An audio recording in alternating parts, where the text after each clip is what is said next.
মৰমৰ ছাত্ৰ ছাত্ৰীসকল আৰু তোমালোকৰ লাভ বা লোকচান এই চেপ্টাৰটোৰ এটা ভিডিঅ' ইতিমধ্যে দি দিয়া হৈছে আন এটা ভিডিঅ' দিবলৈ লৈছোঁ তোমালোকে দয়া কৰি মোৰ চেনেলটো সাবস্ক্ৰাইব কৰিবা আৰু ভিডিঅ'ত মাজতে হওক বা লাষ্টত হওক এটা কোশ্চেন দিয়া থাকে তোমালোকৰ কোশ্চেনটোৰ আনসাৰটো তোমালোকে কমেন্টত লিখিবলৈ চেষ্টা কৰিবা তাৰ কাৰণে তোমালোকক নিশ্চিত গিফ্ট দিয়া হ'ব আমি আৰম্ভ কৰিছোঁ Question number 9 to ইয়াত কি দি আছে তোমালোকে চাইছা এজন মানুহে ডজন প্ৰতি এনেকা এটা অংক আগৰ ভিডিঅ'ত দিছো তোমালোকে হেতু চাই কৰিবলৈ চেষ্টা কৰিবা আৰু যদি নোৱাৰা কমেন্টত জনাবা Question number 10 ৰ কথা কৈছো মই Question number 10 ৰ কথা মই কৈছো কি আছে ইয়াত এজন মানুহে বস্তু এটা বিক্ৰী কৰি 10% লাভ উপাৰ্জন কৰিলে বস্তুটোৰ বিক্ৰীৰ দাম ইমান টকা হলে ইয়াৰ কিমান দাম কিমান হ'ব কিটা দাম কিমান হ'ব কি কৰিছে বেচৰা লাভ কৰিছে কিমান পাৰ্সেন্ট 10% লাভ কৰিছে বিক্ৰী দাম ইমান টকা বিক্ৰী দাম দিয়া আছে আমালোকক কি উলিয়াব লাগে কিনা দাম উলিয়াব লাগে হয়নে একদম সহজ ভাবে ইউনিটাৰী ষ্টাইলত তোমালোকে কৰিবা ফৰ্মুলা ইউজ কৰি আমি কৰিব পাৰো কিন্তু ফৰ্মুলা ইউজত হয় কি বহুত ষ্টুডেন্ট খেলি মেলি কৰে কতি খেলি মেলি কৰাৰ দৰকাৰ নাই তোমালোকে এনেকৈ লিখা 10% লাভ 10% যদি লাভ হয় তেনেহলে 100 টকা কিনা দামৰ বস্তু এটাৰ বেচা দাম কিমান হ'ব 110 টকা 110 টকাত কিনি 110 টকাত যদি আমি বিক্ৰী কৰো তেনেহলে আমাৰ 10 টকা লাভ হ'ব উল্টা আমি লিখিব পাৰো 110 টকা যদি বিক্ৰী দাম হয় তেনেহলে আমাৰ কিনা দাম হ'ব 100 টকা therefore 1 টকা যদি আমাৰ বিক্ৰী দাম হয় তেনেহলে আমাৰ কিনা দাম হ'ব 100/110 নহয়নে তাৰ পিছত তোমালোকৰ কোশ্চনত কিমান টকা দিয়া আছে কোশ্চনত দিয়া আছে আমাৰ বিক্ৰী দাম 385 তেনেহলে এতিয়া ইয়াক যদি তোমালোকে 385 এ দি পূৰণ কৰা নাই তেতিয়া আমাৰ কিনা দামটো ওলাব আচ্ছা এটা আমি কি নেকে কৰিব পাৰো এতিয়া আমি লিখিম কাটাকাটি কৰিম বাৰু এই শূন্য মই কাটি দিলো আচ্ছা 11 দি কাটিব পাৰি নে 11 1 গুণ 11 11 3 গুণ 33 তাৰ পিছত তোমালোকৰ 55 11 5 জাৰ তেনেহলে ওপৰত কি থাকিল আমাৰ 10 আৰু 35 থাকিল তেনেহলে ইজ ইকুৱেল টু কিমান হ'ব 350 শূন্যটো জাস্ট লগাই দিলে হৈ যায় আচ্ছা 350 অপশনটো ইয়াত আছে নে 350 এক নম্বৰতে আছে আমালোকৰ গতিকে এইটো আমাৰ ৰাইট আনসাৰ আচ্ছা এইটো আৰু এক ধৰণে যে কৰিব পাৰি মই তোমালোকক দেখাই দিছো বাৰু আচ্ছা তোমালোকে ইয়াত চাইছা সেলিং প্ৰাইস কিমান আছে 385 পাৰ্সেন্টেজ অফ প্ৰফিট কিমান আছে পাৰ্সেন্টেজ অফ প্ৰফিট হলো আমালোকৰ 10 নাই therefore আমাক সিপি উলিয়াব লাগে না সিপিৰ ফৰ্মুলাটো কি হল আমাৰ ওপৰত 100 লিখিব লাগিব তলত 100 যোগ প্রফিট পার্সেন্ট কিমান 10 ইনটু SP মানে কিমান 385 ওই একই কথা হৈ যায় একই কথা খালি তোমালোকে বুজিব পাৰিলে হৈ যায় 385 ক্যালকুলেট কৰিবা আমাৰ একে আনসাৰ ওলাব আচ্ছা যি নহওক তোমালোকৰ যেটো সুবিধা হয় হেতু দি কৰিবা হয় ফৰ্মুলা ইউজ কৰি নহলে তোমালোকে ইউনিটাৰী মেথডত আচ্ছা ফৰ্মুলাটো আকৌ এবাৰ মই লিখি দিছো কষ্ট প্ৰাইস উলিয়াবৰ হলে আমাৰ ফৰ্মুলাটো কি হ'ব 100 ওপৰত 100 যোগ প্ৰফিট পার্সেন্ট ইনটু SP নাই এতিয়া উল্টাকে যদি আমি SP উলিয়াব খুজো তেনেহলে তোমালোকে কি লিখিবা is implies এনেকে লিখিবা 100 plus profit by 100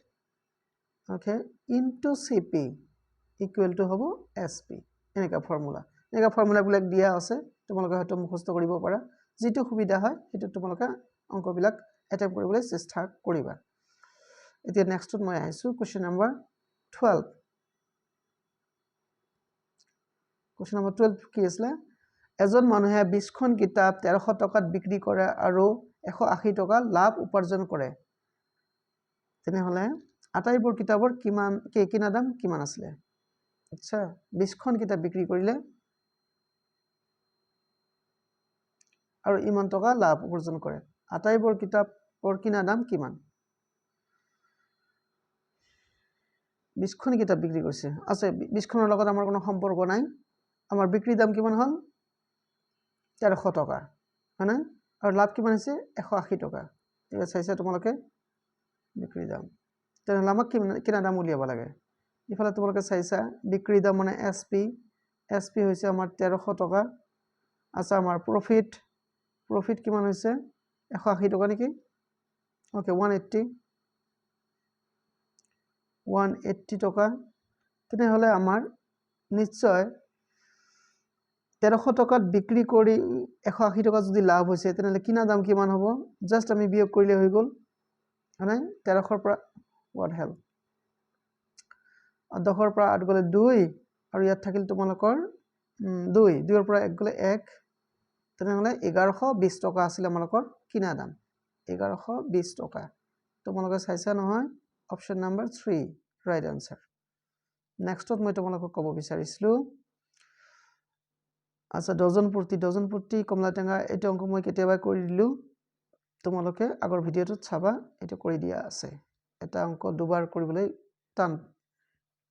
যে নকৰা দৰকাৰ নহয় তোমালোকে চাবা যদি নকৰা কমেন্ট কৰিবা নেক্সটত আহিল তোমালোকৰ কোৱেশ্চন নাম্বাৰ 14 কি আছে এজন মানুহে এটা বস্তু বিক্ৰী কৰি 15% লাভ উপাৰ্জন কৰিলে বস্তুটোৰ বিক্ৰী দাম ইমান টকা হলে ইয়াৰ কিনা দাম কিমান হ'ব এই একে তোমালোকে ফৰ্মুলা ইউজ কৰিব পাৰা লাভৰ পাৰ্সেন্ট কিমান আছিল 15% আৰু বিক্ৰী দাম 23 তেনেহলে কিনা দাম উলিয়াব লাগে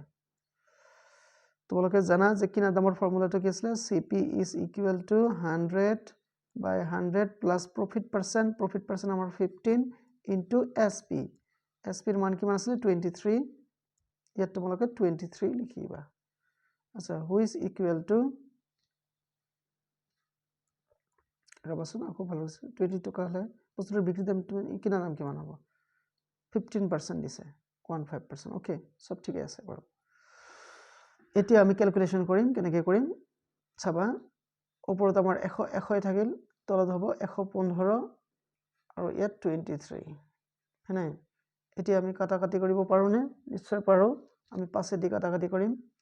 5 20 100 আৰু 5 2 10 তাৰপিছত 15 5 3 15 23 হল এতিয়া তোমালোকে এই তলত 23 ওপৰত 20 কাটি দিলে সমান 20 টকা হ'ব আপোনালোকৰ কি কিনা দাম চোৱাচোন আছে নাই নিশ্চয় আছে এইটো হল 20 টকা কিনা দাম গল তাৰপিছত আমাৰ 15 নম্বৰ অংকটো কি আছিল এখন টেবুল 20 টকা লোকসান কৰি 180 টকাত বিক্ৰী কৰা হল টেবিলখনৰ কিনা দাম কিমান আছিল আচ্ছা টেবিলখনৰ কিনা দাম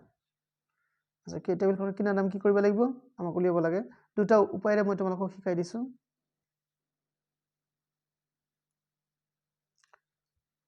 বিক্ৰী দাম কিমান আছিল SP 180 হয়নে তাৰ পিছত আছিল তোমালোকৰ লস কিমান টকা লস 20 টকা তেনেহলে কিনা দাম কিমান হ'ব CP ইয়াত পার্সেন্টেজ আছে নাই টেনশন নাই তোমালোকে জানা বস্তু এটা যদি লসত বিক্ৰী কৰা হয় তেনেহলে কি হ'ব মানে কিনা দামতকৈ আমাৰ বেচা দামটো কম হয় সেই ক্ষেত্ৰত লস আৰু কিনা দাম যদি যোগ কৰি দিয়া তেনেহলে তোমালোকে কিনা দাম পাবা তেনেহলে কিমান হ'ব যোগ কৰি দিম আমি যদি যোগ কৰি দিও 002 200 টকা আছিল বস্তুটোৰ কিনা দাম একেবাৰে সহজ অংক 200 টকা আছে না আছে নিশ্চয় এইটো হল আমাৰ অপচন এতিয়া লাষ্ট অংকটো মই 16 টোৰ কথা মই কৈ দিছো এটা কলম 20 টকাত কিনা হল 20% লাভ পাবলৈ হলে ইয়াক কিমান দামত বিক্ৰী কৰিব লাগিব SP উলিয়াব লাগে আমালোকক নাই তোমালোকক দি আছে কি ইফালে যাবা CP দি আছে তোমালোকৰ 20 টকা percentage of profit দি আছে তোমালোকৰ 20 তেনেহলে আমাক SP উলিয়াব লাগে SP = what তোমালোকক আগতে কৈ দিছো SP ৰ ফৰ্মুলা আছে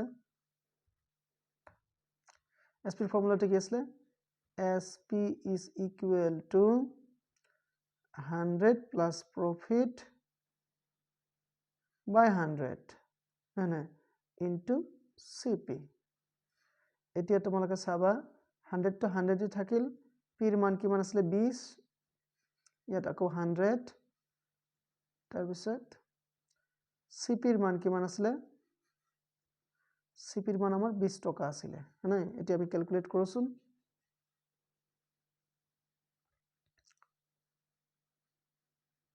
ক্যালকুলেট কৰিলে আমাৰ ওলাই যাব which is equal to 120 আৰু তলত 100 পূৰণ 20 এতিয়া আমি কাটাকাটি কৰিম এইটো 0 কাটিলো এইটো 0 এইটো কাটিলো কাটাৰ পিছত এতিয়া কি থাকিল ওপৰত 12 তলত 1 থাকিল মানে ইয়াক দৰকাৰ নাই 12 into 2 থাকিল 12 to 24 গতিকে আমাৰ আনসাৰ হ'ব 24 টকা